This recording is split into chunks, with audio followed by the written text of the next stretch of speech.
The Hound, retelling. By Graciliano Ramos, Brazil. The hound was dying. Her breath was labored, her strength gone. Once thick and glossy, her coat now hung in tatters, like an old rag draped over bones. Her ribs jutted out, patches of fur were gone, and deep wounds seeped blood where flies gathered and buzzed.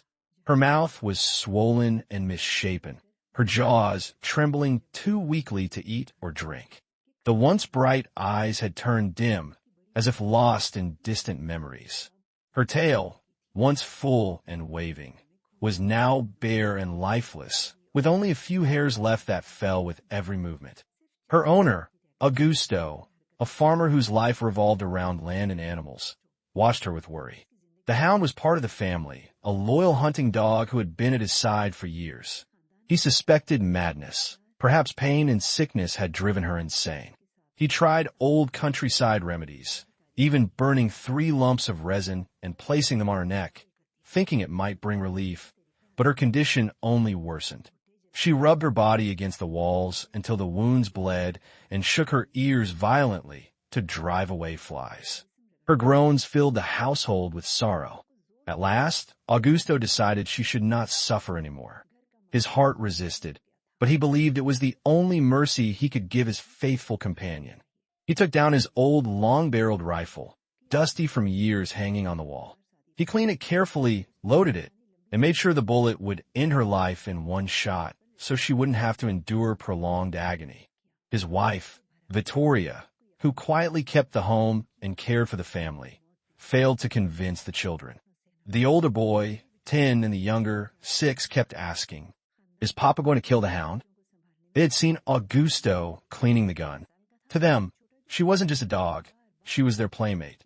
Together they rolled in the soft dirt by the river, jumped laughing on piles of goat fodder. She was always in on their mischief, running alongside them or following with a wagging tail. The boys sensed danger. They tried to open the bedroom door, but Vittoria held them firmly. She pressed the older boy's head in her lap, covering the younger's ears so the gunshot wouldn't reach them. The children fought to break free, crying and shouting, but Vittoria tightened her grip. She was burdened with grief herself. The hound's state broke her heart, yet she knew Augusto's decision was right. Poor creature. A sudden explosion rang out. The gunshot shook the house.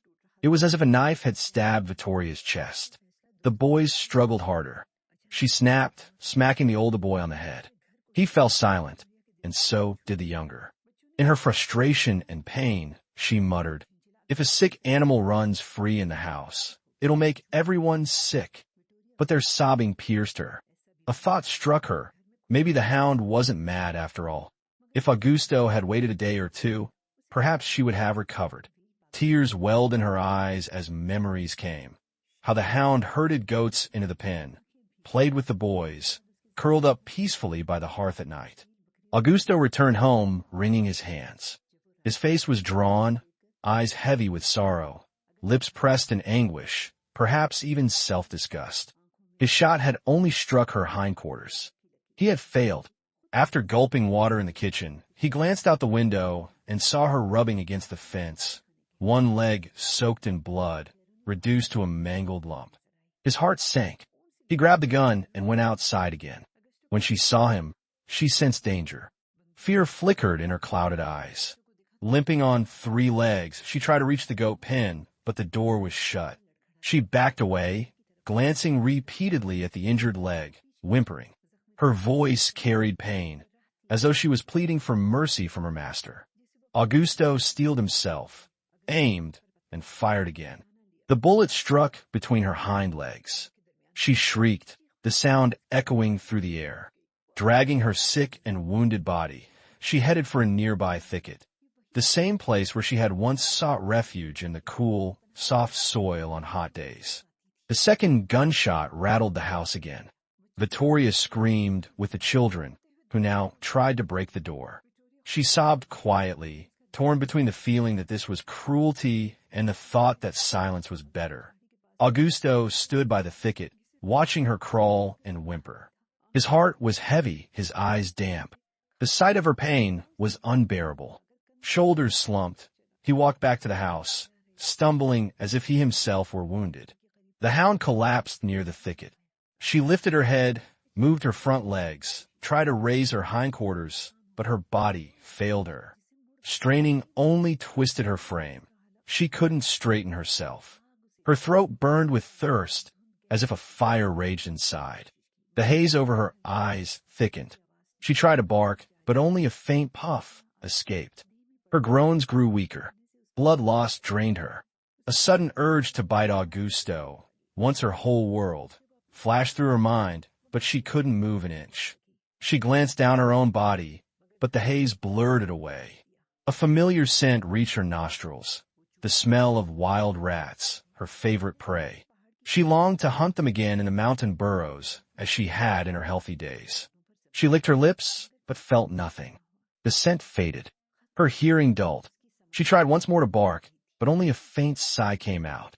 Suddenly she sensed Augusto nearby, holding that strange thing, the gun. She didn't understand what it was, but an unfamiliar fear shivered through her.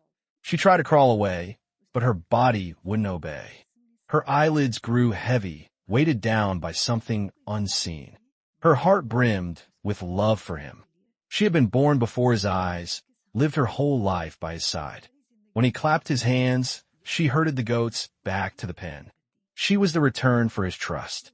With effort, she opened her eyes and saw that Augusto had gone, taking the gun with him. She breathed in relief.